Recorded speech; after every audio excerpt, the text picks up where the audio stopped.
दोस्तों नमस्कार। प्राचीन काल में भारत को यूं ही सोने की चिड़िया नहीं कहा जाता था। उस दौरान कई राजाओं और महाराजाओं ने दूसरे राज्यों से लूटे गए माल को, हीरे जवाहरात को छिपाकर रखा था। उनमें से कुछ खजाने आज भी रहस्य बनकर दफन हो गए हैं। उन्हीं खजानों में से एक है बिहार के सोन भंडार की गुफा। इस खजाने की गुफा की कई सारी कहानियां हैं। हम उन कहानियों पे आज बात करने वाले हैं इसी वीडियो में। तो बने रहिए हमारे वीडियो के साथ। चैनल को सब्सक्राइब कर दीजिए, वीडियो को लाइक कर दीजिए। तो चलिए स्टार्ट करते हैं। बिहार के नालंदा जिले के राजगीर में स्थित सोन भंडार गुफा में वर्षों पुराना खजाना छुपा हुआ है।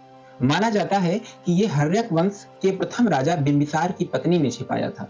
इतिहासकारों के अनुसार हर्यक वंश के संस्थापक बिंबिसार को सोने चांदी से गहरा लगाव था और सोने और उससे बने आभूषणों को इकट्ठा करते थे। उनकी कई रानियां थीं, लेकिन एक रानी उनका बहुत ख्याल रखती थी। अजात शत्रु इन्हीं रानियों में से किसी एक रानी का बेटा था। अजात शत्रु ने जब अपने पिता बिंबिसार को बंदी बनाकर कारागार में डाल दिया, तब बिंबिसार की इसी पत्नी ने राजा के खजाने को सोन भंडार में छिपा दिया था, जो आज तक रहस्य बना हुआ है। इतिहासकारों के अनुसार बिंबिसार की पत्नी ने विभागिरी पर्वत की तलहटी में सोन भंडार की गुफा का निर्माण करवाया था। सत्ता प्राप्ति के लिए बिंबिसार के पुत्र अजातशत्रु ने उसे कैद खाने में डाल दिया और मगध का सम्राट बन गया। यह मगध दक्षिणी बिहार में है, जिसकी राजधानी पाटलिपुत्र थी। जब अजातशत्रु ने बिंबिसार को जेल में डाल दिया तो उनकी मौत हो गई। हालांकि राजा की मौत कैसे हुई, इस पर संशय बना हुआ है। कुछ का मानना है कि अजातशत्रु ने अपने पिता को मरवा दिया था, कुछ का कहना है कि बिंबिसार ने आत्महत्या कर ली थी। बता दें कि सोन भंडार गुफा के अंदर 2 कमरे हैं। अंदर दाखिल होते ही 10.4 मीटर लंबा, 5.2 मीटर चौड़ा एक कमरा है। लगभग इतनी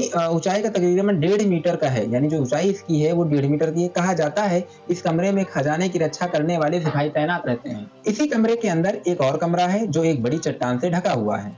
इसी राजा का खजाना माना जाता है, लेकिन इस दरवाजे को खोलने में अब तक कोई कामयाब नहीं हुआ है। ब्रिटिश भारत में भी जब अंग्रेज थे, अंग्रेजों ने भी इस गुफा को खोलने का बहुत प्रयत्न किया। उन्होंने तोपों से इस गुफा पर बमबारी करवाई, लेकिन वहां पर तोपों के निशान आज भी मिलते हैं, लेकिन उस गेट को नहीं खोल पाए, ना ही उस कोड को डिकोड कर पाए। कहा जाता है कि अगर उस कोड को कोई डिकोड कर लेगा, जो वहां पर लिपि है, शंख लिपि जो होती है, शंख लिपि में वहां पर कुछ लिखा हुआ है, अगर वो उसको डिकोड कर ले जाए तो हो सकता है कि वो जो सोन भंडार का जो दरवाजा है वो खुल जाएगा। कहा जाता है कि राजगीर में कुछ गुफाएं मौजूद हैं। इनमें एक के बाहर मौर्यकालीन कलाकृतियों को देखने को मिलती हैं। दूसरी तरफ दाखिले दरवाजे पर गुप्त राजवंश की भाषा में शिलालेख मिले हैं। इसकी दूसरी कहानी महाभारत काल से भी जुड़ी है। कहा जाता है कि वायु पुराण में लिखा है कि हर्यक वंश के शासनकाल से तकरीबन 2500 वर्ष पूर्व मगध पर सम्राट बृहद्रथ का शासन हुआ करता था। बृहद्रथ के बाद उनके बेटे जरासंध ने पिता की गद्दी संभाली और सम्राट बने। जरासंध एक कुशल और पराक्रमी सम्राट माने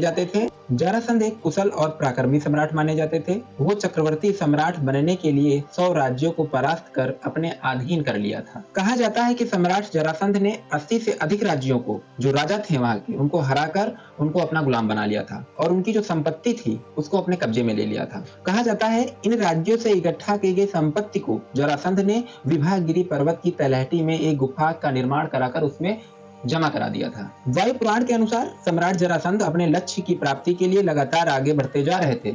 जब तक वो 100 राज्यों को पराजित कर पाते, उससे पहले ही पांडवों ने उन्हें युद्ध के लिए आमंत्रित किया। भीम की सेना के साथ जरासंध का लगभग 13 दिनों तक घमासान युद्ध चला। भगवान श्री कृष्ण के बनाए गए मंसूबे से भीम ने जरासंध को युद्ध भूमि में परास्त कर मार डाला।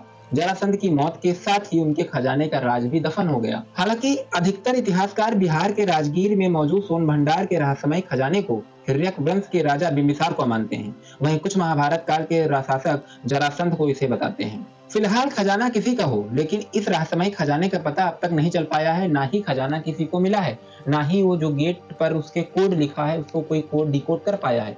हालांकि भारत सरकार ने भी इसको कई बार डिकोड करने की कोशिश की, लेकिन हमारे भारत के वैज्ञानिक भी इस कोड को डिकोड करने में असफल रहे। भारत सरकार ने डायनामाइट से भी इसे उड़ाना चाहा, लेकिन कहा जाता है कि अगर इसे डायनामाइट से उड़ाया जाएगा तो इससे एक ऐसी विषैली गैस निकलेगी जो आसपास के लाखों लोगों को मार सकती है। इसको लेकर भारत सरकार ने अपने कदम पीछे खींच लिए और ये खजाना आज भी राज का राज ही रहा। इसी के साथ यह वीडियो समाप्त होता है। आशा करते हैं वीडियो आपको पसंद आया होगा, तो वीडियो को लाइक कर दीजिए। धन्यवाद।